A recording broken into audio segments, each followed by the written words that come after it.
Sorry. Okay, good morning, everyone. Thank you very much for the opportunity to hold the fourth of our 5 workshops in Barcelona today. It's a great pleasure for me to be back in a city that I've grown to know quite well over many years of associating with universities here in the Catalan region. What I'm going to do is to set the scene, I hope, for our speakers today by putting into some sort of context the work of the LEARN project, what it is we're trying to achieve, why we've set ourselves these particular goals, and then see how some of the issues that I hope I can highlight in my talk this morning will be reflected in the presentations later today, and then in the workshop this afternoon, where we're going to ask you to do a bit of work to help us as we look at our survey tool that Ignacy has been responsible for developing for the project as a self-help tool for research funders or research performing organisations looking at equipping themselves to manage research data activity.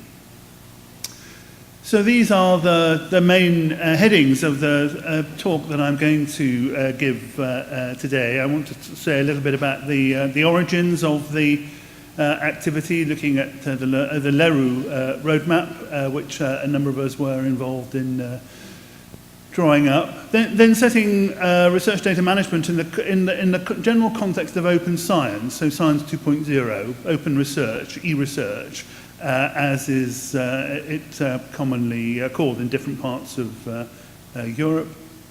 Then looking at one or two exemplar issues. So in my country, I'm going to look at how we're interacting with research funders, and then looking at particular issues that the LEARN Tookit, which is one of the deliverables from the project. I want to look at one or two chapters in the toolkit that we're just about to send off to press as a final toolkit of best practice that colleagues can follow. So let's start with the origins. The origins of the activity were in this document.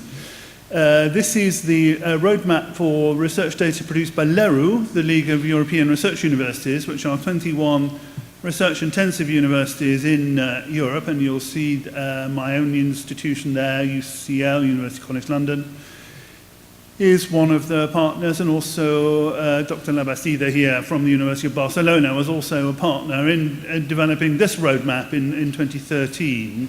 It's an open access document available on the LERU website, and it forms the starting point for our activity in the LEARN project, because it is the first document, I think, in Europe that tried to identify what the roles of the different stakeholders in the research data space were for research performing organisations. And we came up actually with quite a lot of recommendations at the end of the report, maybe about 40, just over 40 recommendations aimed at different stakeholders in the research data process. So to individual researchers, to research funders, to research organisations, to universities and their equivalents, and to the senior decision-making bodies in the European Union, making recommendations about how we should develop research data activity if we wanted to see this as part of the new research landscape in Europe.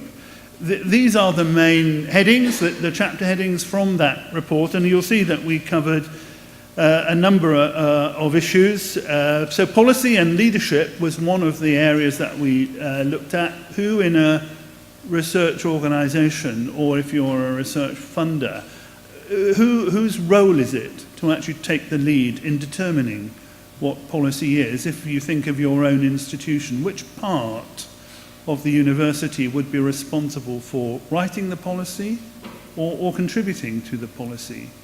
So in my institution, we have a research data policy, and that was the library who actually, not the research office, but the library who was asked to take on the role of defining what the policy was, and then getting it accepted, it going out to consultation to the rest of the university. But it was the library that was responsible for doing the drafting. In some of your institutions, it may well be the library that's invited to take on that role. It may be other players in the research data space.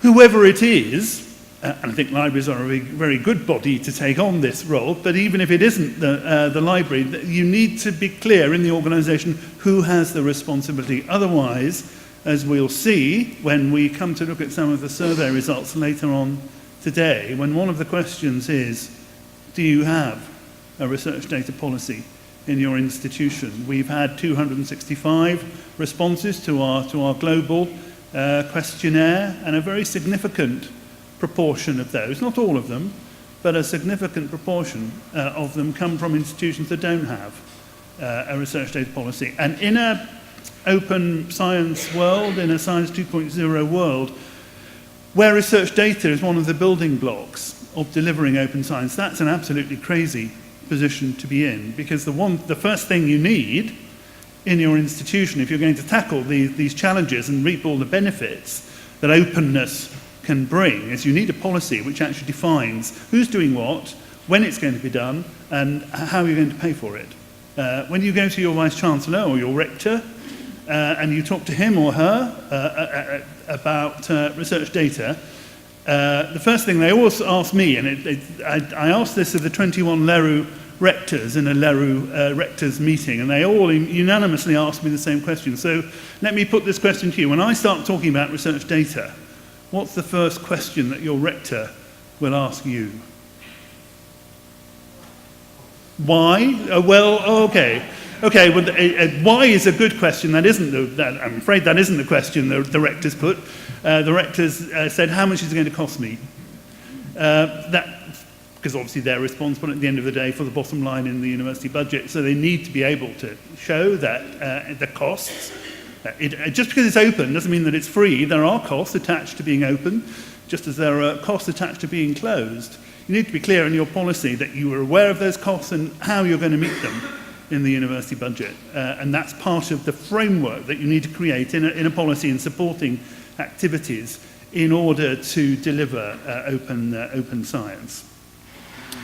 Anyway, these were the key messages from the LERU roadmap, the report that I was talking about that we produced in 2013, which does basically capture the state of our understanding about research data in institutions in 2013. And these are the key messages. Each LERU university needs a research data management policy and strategy, and that's one of the key deliverables of the LEARN project, actually, to give you the tools and the information in order for you to be able to develop that at an institutional level. And we'll be looking at that in the breakout workshops this afternoon. Researchers should have data management plans. That sounds pretty obvious, but if you talk to researchers and you say, well, you've got a data management plan, haven't you? You know how much data you're going to create, and you know where you're going to store it, and you can tell me, can't you, if your funder, if you're externally funded, if your funder requires that data to be kept available for a specified period of time. Most researchers will say, yes, I have, yes, it's all right, I've got a data management plan. Then you say, okay, well, could you show it to me? Where is it? Is it written down? And many will say, oh, no, it's not written down. It's in my head. I'm carrying it around in my head. I haven't written it down, but it's all right, I've got one.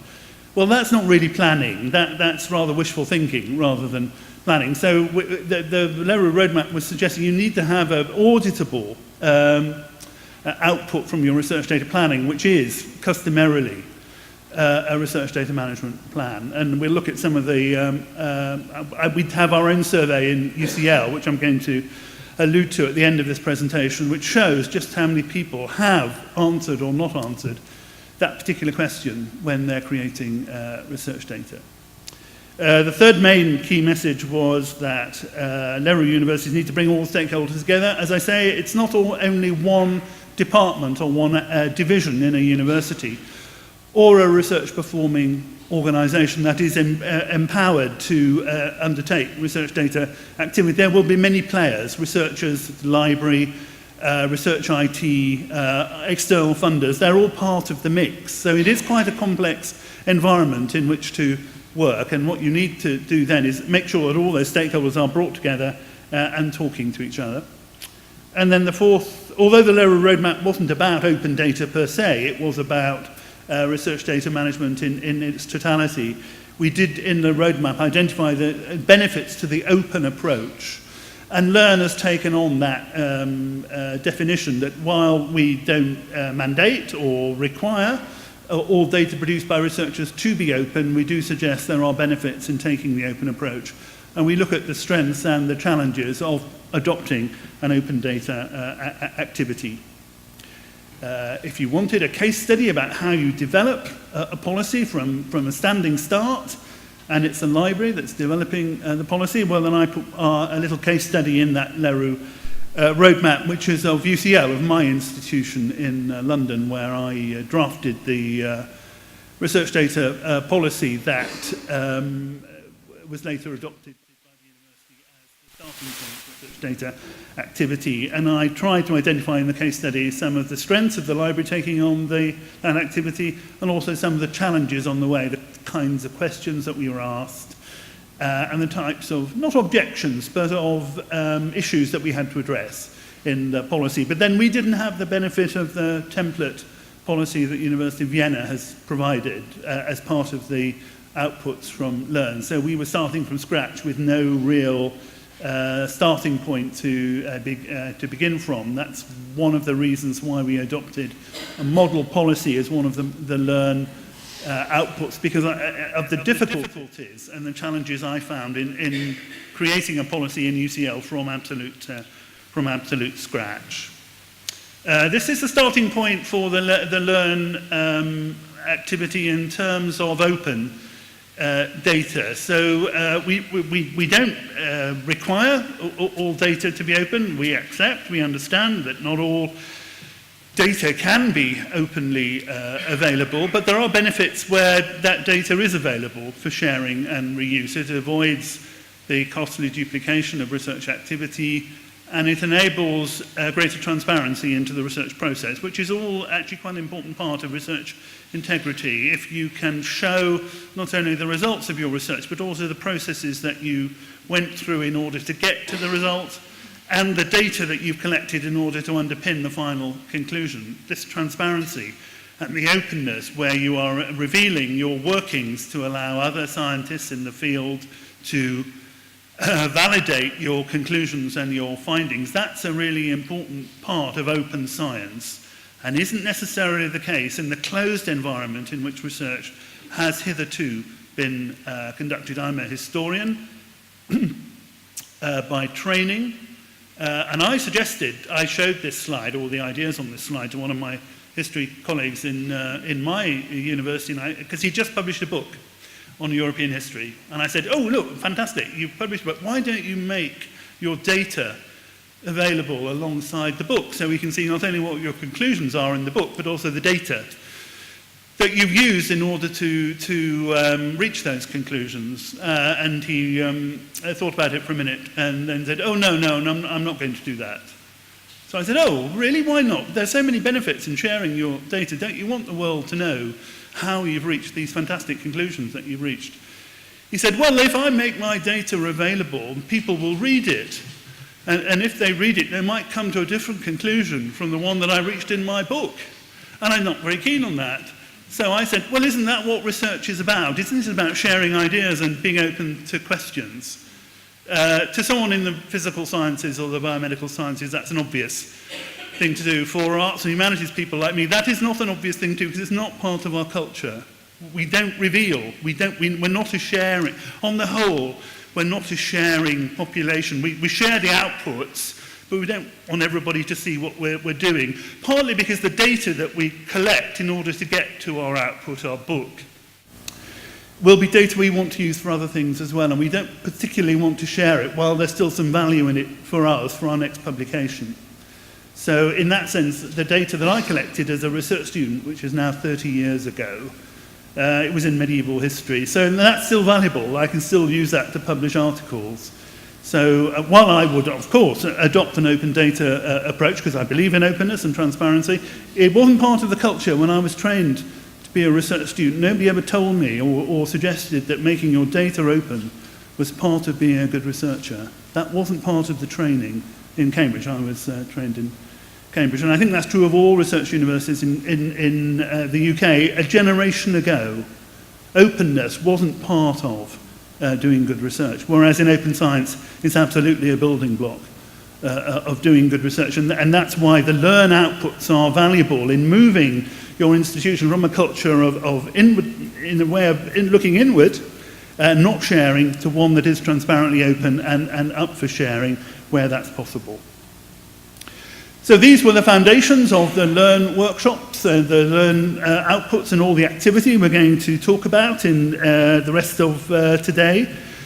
We wanted to construct a research data management policy template that other universities could use, and a toolkit of best practice to give practical guidance on how you adopt good research data activity in your institution, and that is the basis of the LEARN project. These are the partners in the LEARN activity. This is my university here in London, in Bloomsbury. There are 5 partners, and the University of Barcelona here in the Catalan region is one of the 5 partners, which is why we're holding the workshop here, because we're holding workshops in each of the partner sites over the 2 years of the project. You see, we started in 2015, and we're just about to come to an end. So we're all our outputs and deliverables are pretty much in final form now, and this is one of the final workshops, in fact the final fact-finding workshop that we'll hold before we deliver all our research data management policy template and our toolkit of best practice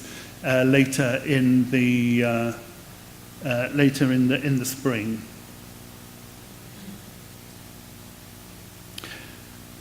Let me talk a little bit more about open science, because while the LEARN project isn't, as I say, advocating this as an absolutely essential part of doing research, because not all data can be open, there are clearly benefits to undertaking openness in your research data activity if you're following the open science agenda. Here on the left-hand side of the triangle, in the yellow boxes, we tried to analyse the main activities in the research cycle, the main phases of activity that a researcher would go through if they're undertaking research. And on the right-hand side, I've tried to outline the characteristics of open science, which actually support the research activity on the left. And you'll see here that I've highlighted in red on the right-hand side 2 particular activities to do with research data, which, as I've suggested, underpin this move to open science, to sharing, and to openness, to transparency, openness to have your results validated by other researchers working in the field. And you see that open data and data-intensive approaches, research data management, in other words, are absolutely building blocks to all the research activity that takes place in an open science environment.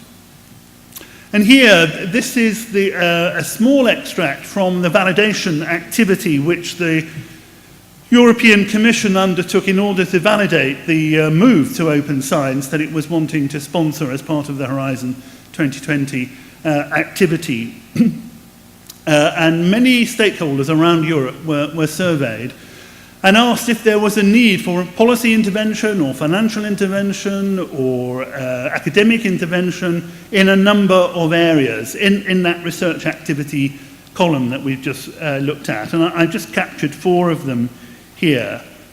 When they were asked about metrics, do traditional metrics, things like journal impact factors, if you're a librarian, you'll know what a journal impact factor is, do traditional metrics like journal impact factors capture open science activities?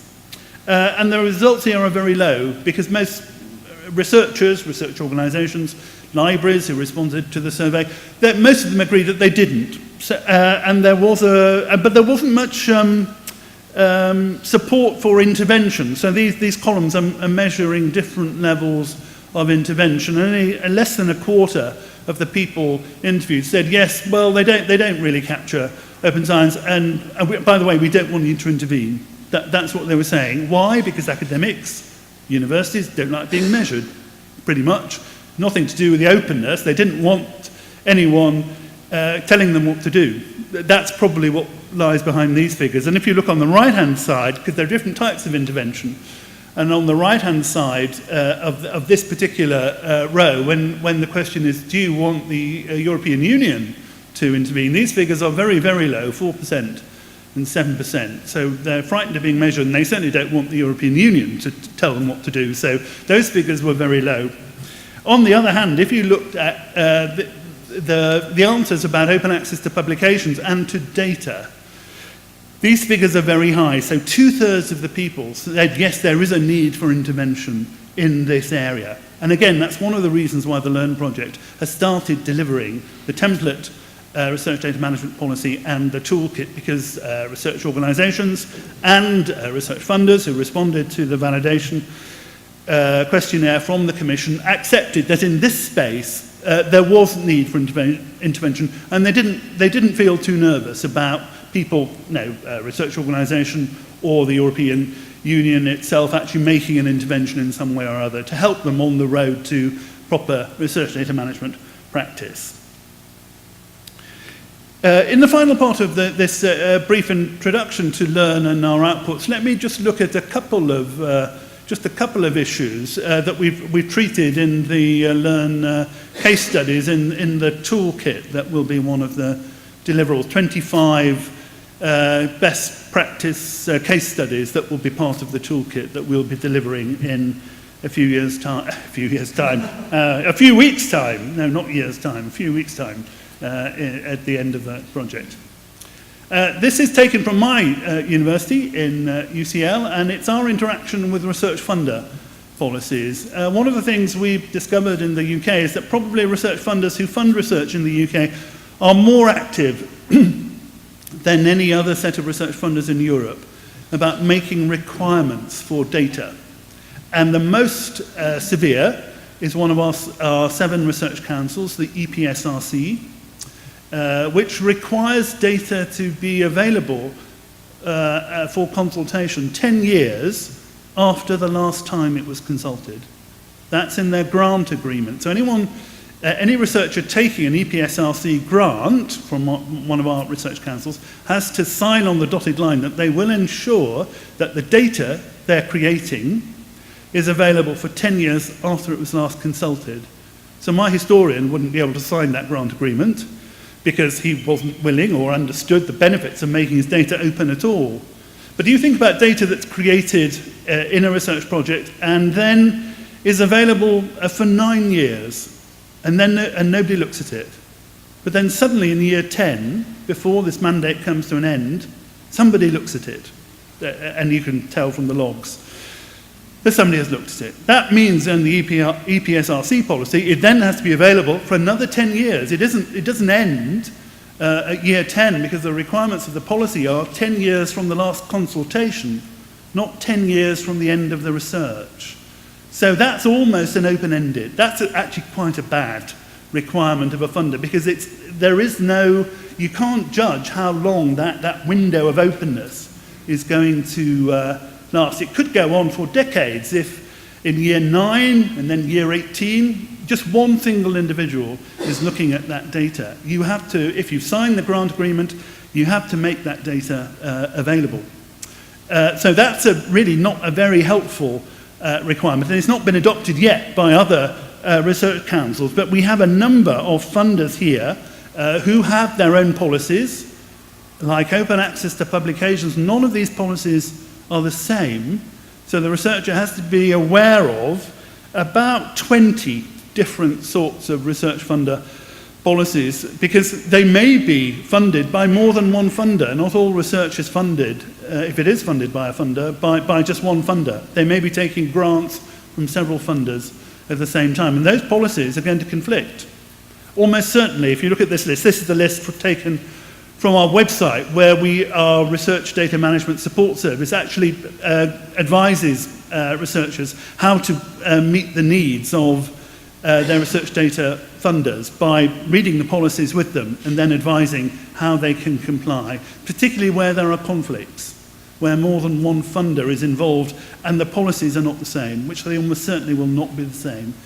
So this is part of the transition to open science, where each funder is having their own policy. If the funders adopt the LEARN model research data management policy, that conflict won't happen, because they're all building policies based on the same core set of values and requirements. And that's another reason why we're trying to deliver a model research data policy. But at the moment, there isn't one. Everyone's developing their own policy, and the potential for these conflicts exists. Let me finish by looking at a recent survey in my institution undertaken by Miriam Fellow-Siegrist, who's our Research Data Advocacy Officer, a member of staff in the library, a new role that we've created in the library. We have 2 members of staff dedicated to research data management advocacy, going out to academics and supporting them in their research data activity in terms of policy alignment and research data management plans, how to complete a research data management plan. That's what they do, and they share all their findings and their advice on the research data management website that they've created. Miriam's just undertaken an institutional survey in my university. So 130 research departments were surveyed, and we had just under half of the 619 surveys that we sent out were completed. So a pretty good response rate, actually, from academics, around 50% of all the survey that we circulated. The results are on the UCL Research Data Management website. There is a full report with an analysis of all the findings on the open web, but these are just some of the findings. So one of the questions was, where do you keep your data? And 45% of the respondents used a personal computer for storage, one that wasn't on the network, one that possibly wasn't backed up. That's not an environment which is open to open data, because if it's not on the network, you can't share the results with anybody because nobody else can see them. And if you don't back up your data, you're going to lose it anyway, because you'll change computer, hardware platform, and probably not migrate the data from the old platform to the new, or the disk will crash and you've lost your material. So in an open environment, you would expect that figure of people actually using their own laptops or personal storage devices to be much lower. The fact that it's so high means that there is a way to go in UCL in delivering a culture of research data management, and particularly a culture about openness and sharing for research data. This was another question, question 64. Would you be interested in some help with data management? Please tick up to 5 preferred elements from the table. The 3 most popular answers were, I want help in knowing how to store and preserve my data. And that comes back to the laptop question. If they're storing it on a laptop, it's possibly because they're not aware of other university services, or they don't understand what the significance of external services that they could use. They don't understand what the significance is for their activity. So they're working in a silo. They're working individually. They're not working as part of an institution that offers services and platforms where you can do this, because we don't have this culture of research data management at an institutional level yet. One of the objectives of LEARN is to change that.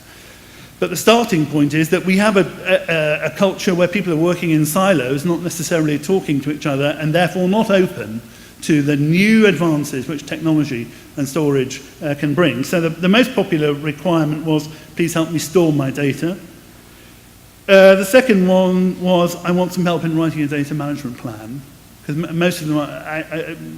many of them are carrying these plans, if they have plans, around in their heads, not writing them down, and they're not sure what, if you ask them, well, what are the elements of a research data management plan?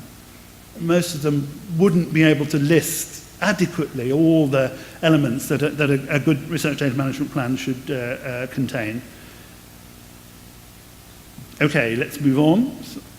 And then the final question, so this was about my institution, well, the final question I'm going to illustrate today. At what stage of the project did you think about data management? And there are various answers there. Fortunately, I was quite pleased by this. Just over half of the respondents started thinking about research data management absolutely at the start of their research activity, which is fantastic, because that's the answer. In an open environment, you want that, or certainly in an environment which is geared towards good research data management practice, you'd expect that figure to be quite high. 51% isn't high enough, needs to be much higher than 51%, but 51% is a good place to start. Some of the less acceptable answers are on the left-hand side of the chart. So 2% admitted they started thinking about it late or too late. 1% said they started thinking about it at the end of the project, and 1% said no. 4% said we never thought about it. Okay, these are quite low figures, but on a large user base, we have 5,000 plus researchers in my institution. 4% of 5,000 is quite a lot of people, and quite unacceptable when they're using public money in order to deliver research outputs. So this is a good start, but the segment on the right-hand side needs to be much higher, and these other less acceptable answers need to disappear entirely. And if you carried on measuring using this questionnaire over a number of years, I hope it's not too many years, and these figures change, that would be how you measured success, that the percentage on the right-hand side was much higher and the other percentages disappeared. So let me draw this talk to a conclusion. There are many stakeholders in the research data management process, and data-driven research, as my story about the UCL historian illustrates, is changing for many parts of the academy, the way that research is undertaken, and how we share and disseminate the results of that research activity. And that's the kind of set of questions which the LEARN project is designed to answer. It will deliver a model research data management policy from Vienna.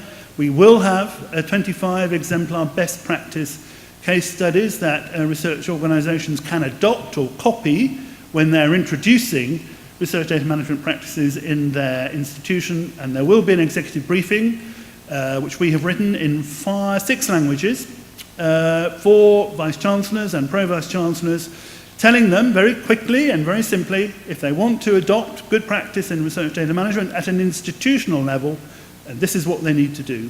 And that's what the research briefing is about.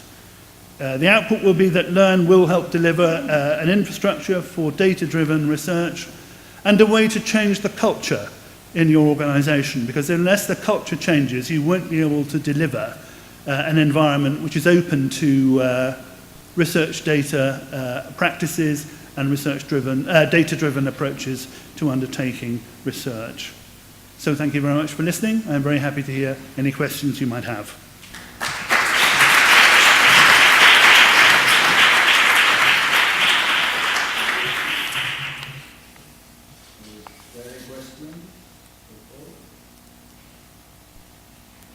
Please.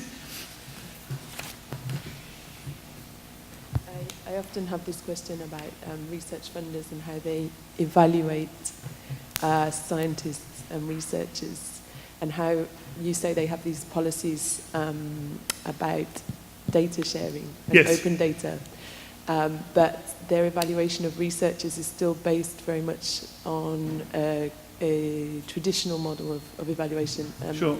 And I know like the Wellcome Trust are quite advanced in these kind of things, but they still don't seem to have any, I don't see much in the way of new thinking towards this Do you have any thoughts on that? Okay, so one of the ways of changing culture is to, well, in English we call them carrots and sticks. Carrots are things that attract researchers to change the ways that they do things, and sticks are instruments that are used to beat them when they don't take the carrots. And the best thing to do is to take a stick and dress it up as a carrot, so the researcher thinks that your stick is really a carrot when in fact it is a stick.